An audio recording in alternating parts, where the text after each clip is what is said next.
صوت صقيع المطر نقع كل الشارع، الماء والطين معا يدخل شفت الغرفة.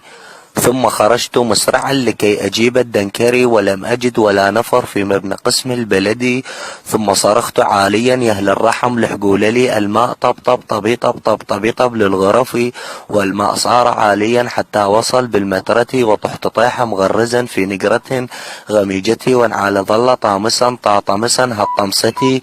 ثم مشيت حافيا وراكضا مهرولي، والطين لاجت في صعد خلفي ومن حويللي.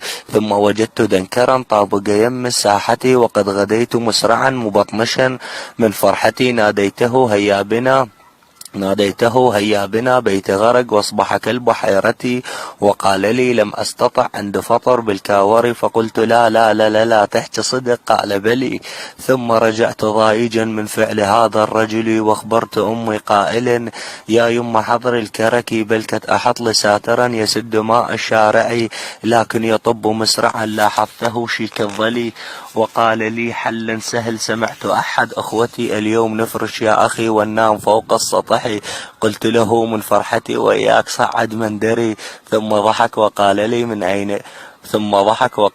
من أين لك فراشك أنت ناقعي. قلت له وياك نم لي حين ينشف منزلي، كتبت هذه قصتي من ضيم ماء المطر.